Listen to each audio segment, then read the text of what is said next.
There. You don't pronounce the H. You should know that, Miggy. It's like you're a Frenchie. It's like Shea Bear when you're eating. It's Patrice Hébert. Where's the V? Where's the B? No, the Hébert. You said Hebert, right? No, it's H-Y-V-E-R-T. Hébert. Okay, Hébert. Hébert. All right. His name is Patrice Hébert. And the crazy thing is, the guy went missing in 1982. He was 23 years old when he took off on a solitary mountain climb. And this is on the French side of the Alps. So it's Blank Mastiff. It's a place that straddles the Alps and the French-Italian border, and of course bad weather set in. In all those spots where the weather gets caught in there, you're going to get screwed. So he went missing. But would you guys do that?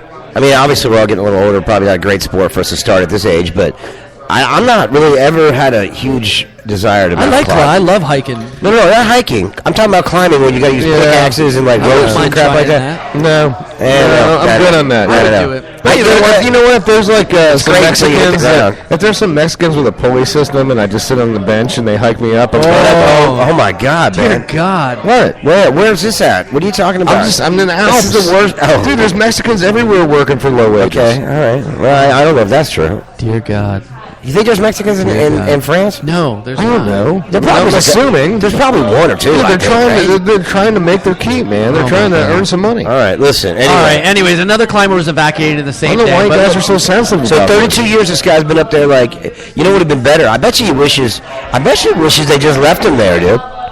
He was for real, dude. Because what if they would have found him like 5,000? He'd been like Buck Rogers. Well, for real, they would have brought him back to life. He'd be like Spaceman. The grandfather goes, I'm a mountain man. Bitty bots. He said, I'm a mountain man. I would have preferred him to stay up there.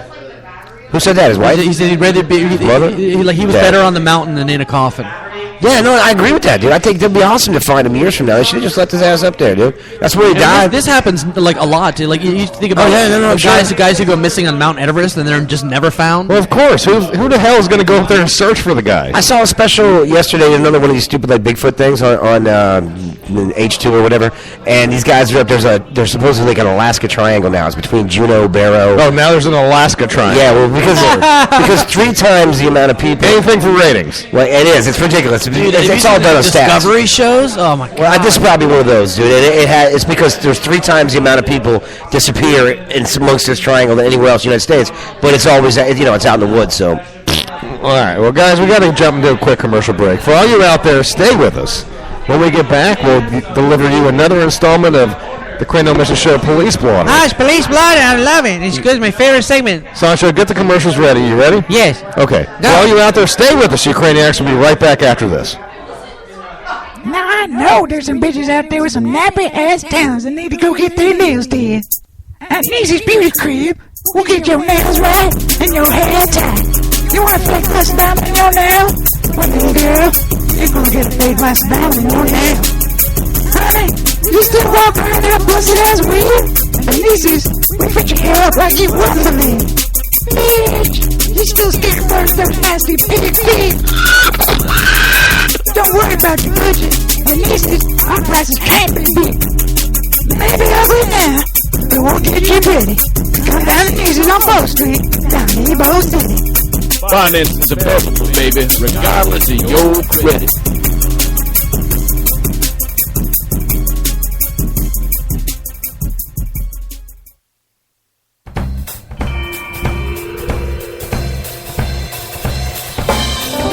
Howdy, folks. Billy Boy's back and ready to get you mile high. Thanks for voting, all you green leaves, and opening the door for Amendment 64. I am excited to announce to you the grand opening of my top-shelf marijuana boutique and emporium, Commander-in-Leaf. At Commander-in-Leaf, we only procure from the choicest fields and botanical masters. From sour diesel to Maui Wowie and candies to space cakes, we have it all. All our confections are created right on site, so come seal the deal and enjoy some Billy Delights. And don't forget to check out my other products, Billy Bags and Bill Does, for all my discriminating constituents. I'm Bill Clinton, and I approve of these party supplies and toys.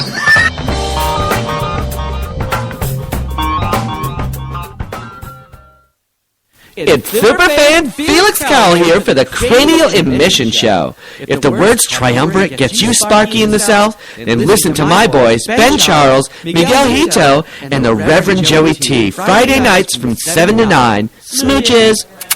Welcome back to the Cranial Emission Show, folks. We broadcast every Friday from 7 to 9 from ESB Brewing Company.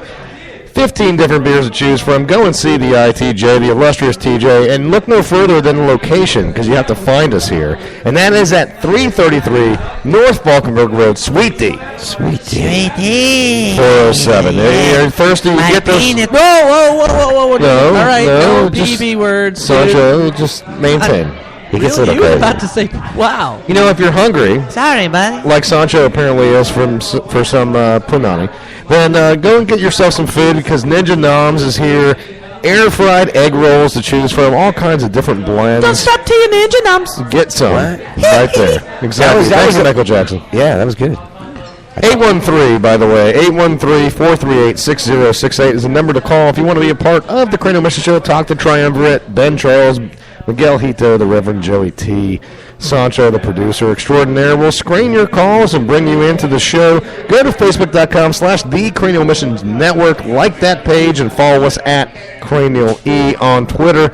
Guys, Hey, before you go, I just got yeah. I got a text from Anatoly. He did get held up in Brazil. He was trying to bring some ladies back, and they weren't documented. So Anatoly Karpov contributed to the show, Russian contributor. yeah, he might. Is he breaking the law again? Yeah, he was just trying to bring some girls on the plane without passports. Oh. And he just got held up a bit. He said he'll be back in probably next week. All right, cool. Well, you know, while we're talking about legalities, it ties in splendidly to what we do, have done for a number of years now. That is the police blotter, Yeah. where we tease different stories about people who have been arrested for nefarious means. Yes. So go ahead, Sancho, and cue up the police blotter intro, please. Woo! All right. Go ahead and play it. Yeah, enough with the word.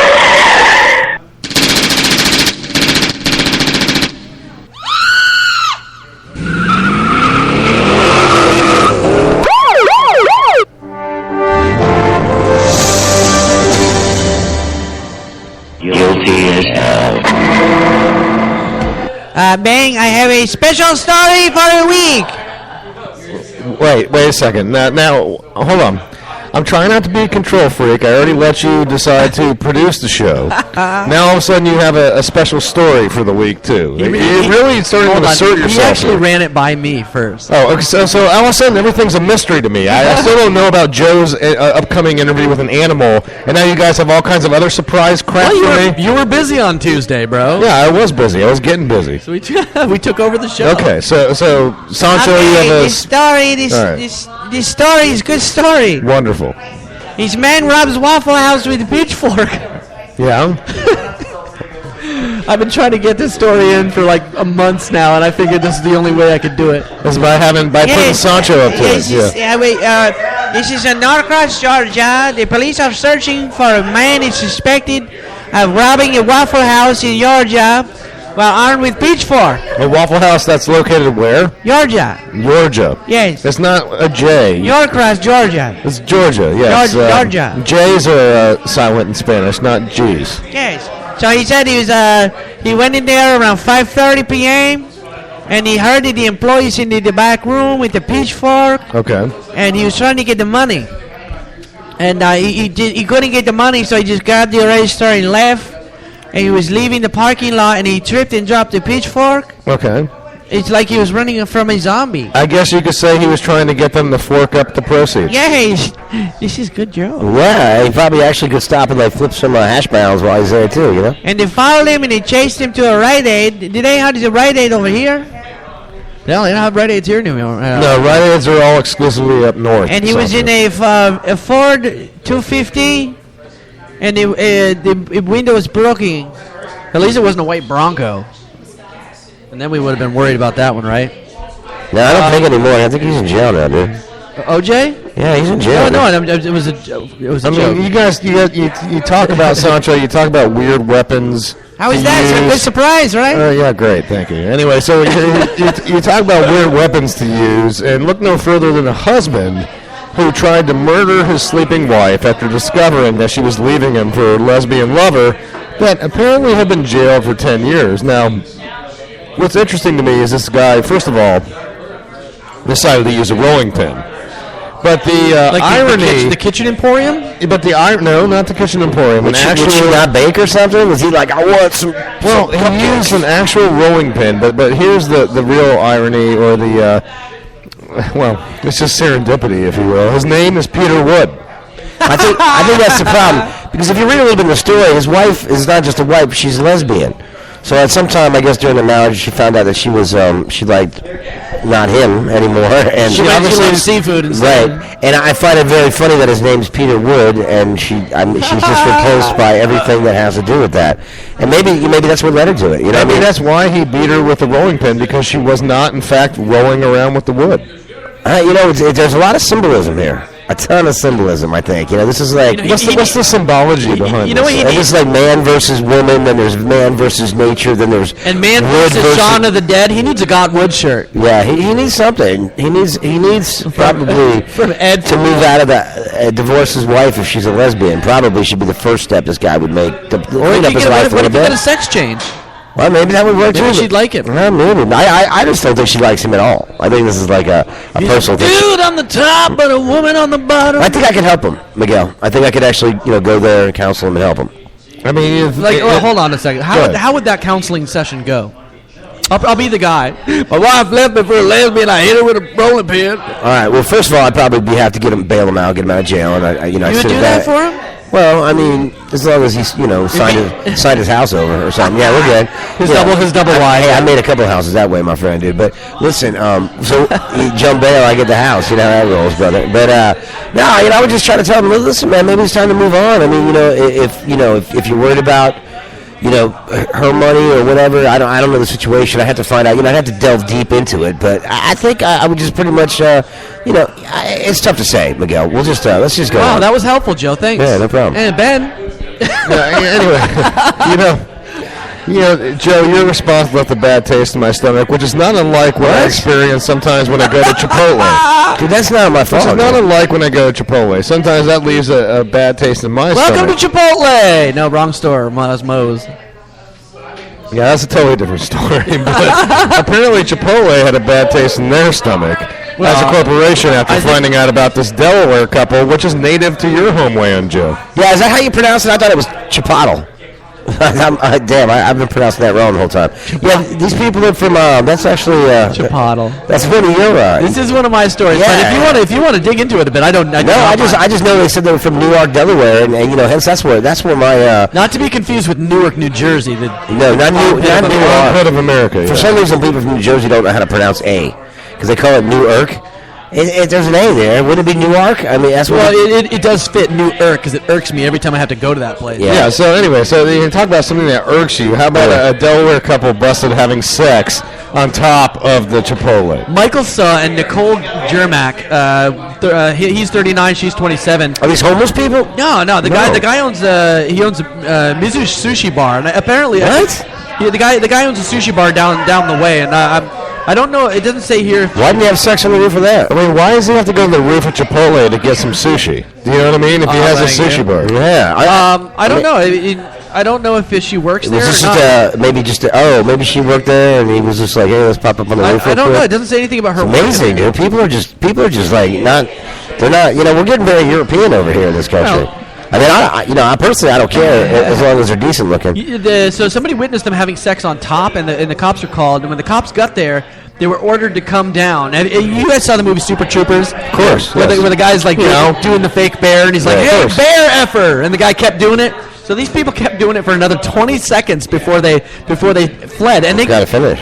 Somehow they got away. They got off the roof and escaped to Michael Suh's apartment, and that's where they were captured and arrested, which I don't even indecent exposure, I guess, to include lewdness and resisting arrest. But the horrible thing about this article is the guy who wrote this article goes, in New York, Delaware, during dining hours, they had sex on the roof, and the police say they witnessed The whole enchilada. But, you know,